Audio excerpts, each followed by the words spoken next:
Hi everyone, it's Sam, NFT Statistics, and this is your Proof Daily NFT Countdown. A lot to talk about today. We had NFT Perp suddenly kind of out of nowhere close their V1 version. We'll talk about that. Moonbirds announcing a bit of the mechanics behind Oddities burns. A couple interesting things going on with Bored Apes and with Azuki Elementals. Let's get right into it. Starting off with a quick market overview. Pulling this chart from Reservoir. Reservoir has been the first and Sea Launch. They've been the first to actually update their database to show us what the volumes have been on Blur V2. You can see volumes have been down a fair bit since trade bidding started, a little bit up yesterday versus the day before. In terms of prices, we had that huge dip, and now we've had a little bit of bounce back that has held decently well. A little bit of strength in World of Women, Moonbirds, a lot of strength in Bored Ape Yacht Club, and then some weakness again in Azuki and Clone X. In terms of mid caps, basically flat, some strength in Alien Friends, weakness in Chimpers and VV Checks.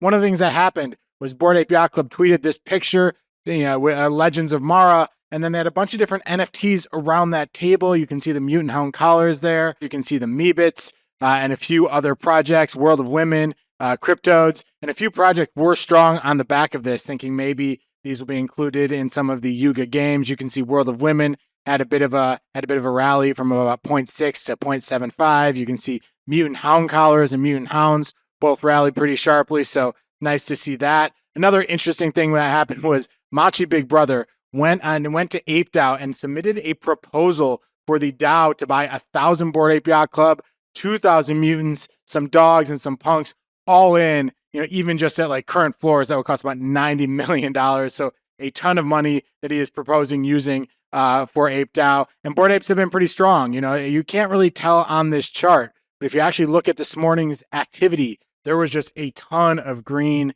maybe 30 or 40, maybe even more trades where the buyers were buying the listings as opposed to sellers dumping into bids. Always a good sign, and a lot of unique buyers going on there. My take on this is, buying back NFTs. I think it does show confidence in a project. It returns capital from a project, or in this case, a DAO, to holders. I think it is very unlikely to happen. It would be detrimental to the ApeCoin price. The ApeCoin in circulation is $700 million. Pull out 90 to buy apes. I just think that it would really hurt ApeCoin. I just can't imagine this happens. I also think there are limitations on how much ape can be spent for certain projects, which would be breached here, but always interesting to see that. We'll see how that goes.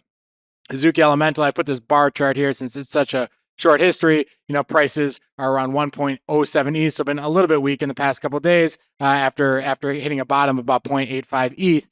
What's happening today? They're going to be voting on changes in the background color. The changes that they landed on. Originally, they made some proposals. They showed some kind of thought experiments, basically, where you had really bold colors for the elementals in the backgrounds. Here, I think that there was feedback, like, don't change the art too much. So what they ended up on was this change here that really is very, very subtle. And that's what's being voted on. Should they change it or not? The goal, again, was to make the elementals look more distinct versus the Azukis. My quick take there is, I think that maybe hearing the feedback that people don't want big changes, they kind of ended up in this medium ground that doesn't really serve either purpose. It doesn't make them dramatically different, but at the same time, it does change the provenance. So I don't know. I don't expect it to pass. Dingaling and a few others have said they're going to be voting against it, largely because they've seen a lot of new people buy elementals and really like the art. We'll see what happens there. In terms of art projects, there were 2 projects that did more than 10 ETH of volume, a couple Meridian trades, a bunch of squiggle trades, looking at a couple of them.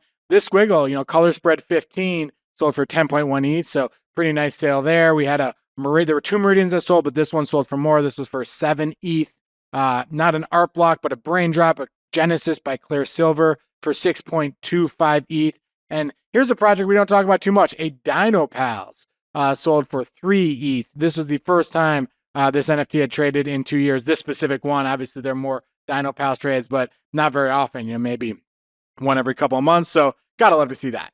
Second thing to talk about is that NFT Perp shuts down V1. One of the things I talked about a couple days ago is that during this bear market, especially since kind of the negativity of the FUD around Azuki, when volumes have gone up and prices have gone down, we've seen a lot of trading on perp platforms. One of the reasons that they allow you to short. Here you can see the volume on Tribe and NFT Perp, how many basically tripled since the middle of June. Really just kind of escalated the profile of these platforms. Well, yesterday NFT Perp announced that they're closing V1. And V1 is basically their platform. They say it's beta. When you were trading on that platform, they said, use at your own risk. This is a beta version. Well, they are closing it now. And instead, a little bit of the detail around it that were from that announcement. One is that they said that they'd done over $500 million in volume, really massive volumes. I saw that as a surprisingly high number. They also said they're returning all trades to holders at neutral pricing. What do I mean by neutral pricing? Basically, whatever risk you put on, they are returning that. So if you got long, Bored Apes when they were at 30 and they went to 32, well, you're only getting basically the 30. You're getting the money back as though we're at 30. If you shorted and you lost money, you're getting the 30 back. They're just kind of washing out all the trades that are on the platform. They basically didn't want a rush for the exits where everyone comes and tries to unwind trades at once. So this is what they decided to do. If you are up, they have their own native token and they are going to pay you in that native token, I believe, at a later date. What exactly happened here? They said that it was due to mistakes in their liquidation losses and their liquidation logic. So the team took a lot of losses. I think people were trying to unwind trades. Maybe there wasn't the ETH on the platform to do that. And the team stepped in and funded it and realized, this is a money losing proposition for us. We can't continue to do it. I think a lot of the trading is one-sided.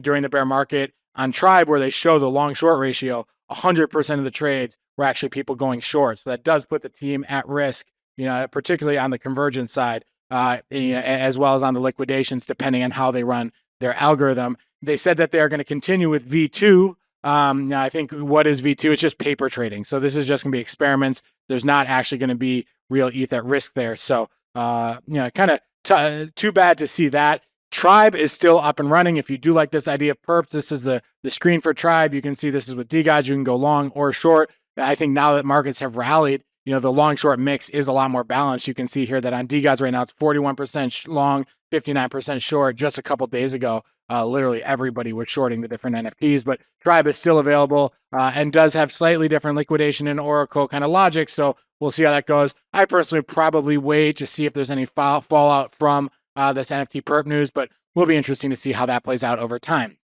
Third thing to talk about, Moonbirds provide details on Oddity burning. Here's the tweet. There's a 9-tweet thread basically going over all the details. Remember, anyone who has an Oddity, which was dropped to Moonbirds, it's art by Gremplin, can either hold that Oddity or they can sell it. Or they can burn it in exchange for a mythic, which is the new art that is coming out. What do these two look like? Well, on the left here is a mythic, kind of a little bit in that Moonbirds idea, but a very different format of art from the pixelated version that Moonbirds have. And the right is the Oddity, the pixelated art that Gremplin created. Just a little bit more about the details. Oddities can either be burned or not. It is up to the holder. So if you own an oddity, you can say, yes, I want to burn it, or no, I do not. If you do burn it, you will get a mythic. If you don't, this is a deflationary piece of art because people will be burning them.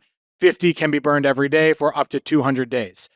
So in total, all of them could be burnt. But every day that there are not 50 that have signed up to be burnt, that is a spot that will not get burnt and can't be burnt in the future. And then we will see over time just how many mythics are created. And it is possible when all is said and done that, let's say, a few thousand oddities are maintained and are not turned into mythics. We'll see maybe those will just never be burnt, never be created as oddities, and it'll be a lower supply set, or maybe those will be distributed to Moonbirds. I believe that, I'm not sure who will decide, but I believe it is the Moonbirds that ultimately would decide that. And then lastly, let's talk about a few notable sales, and some interesting ones happened today. There's a 4-trait Pizza Bored Ape that sold for 200 ETH.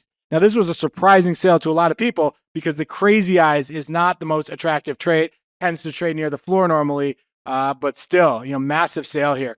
Why was this trading at such a premium? One is that 4-traits tend to trade pretty well, but lately 4-traits have been trading around 50, 60 ETH. I think the reason is that if you actually look at rarity tools, and in the past, rarity tools was kind of one of the top places people went to understand that, like the rarity and the value of projects. This was the number 2 ranked rarity Bored Ape in the entire 10,000 NFT set. So interesting to see that one go through. Congrats to the seller there. Congrats to the buyer. Second thing to talk about, meme.eth, the ENS sold for 42.069 ETH. Perfect sale price for meme land. Here's 9gag CEO Ray saying 42.069 for the culture. Meme Coin was the one that bought it. Interestingly, 6529 from Meme Cards said that they had been eyeing down this ENS, but ultimately decided not to buy that because they already have 6529.eth as well as Seas.eth, which are their two kind of primary ENSs that they use. there were not a lot of one-of-one sales, so not a whole lot to talk about today. I did see this piece called Me or May by meme.eth, which sold for 3 ETH on Manifold, but not a whole lot of detail. I had a hard time finding a whole lot of information about this sale, but when I looked at my screens, when I looked at my dunes, this was the biggest one-of-one sale. Everything else was under 2 ETH, but since I don't know a whole lot about it, I can't tell you a whole lot more. Just figured I'd flag that as one of the biggest sales I went through over the past 24 hours. That is all from me today. I hope you enjoyed the show. If you did, give us a like below, tell us what you think in the comments, and subscribe to the channel. And we'll be back on Monday. I hope you have a great weekend, and we will talk to you soon.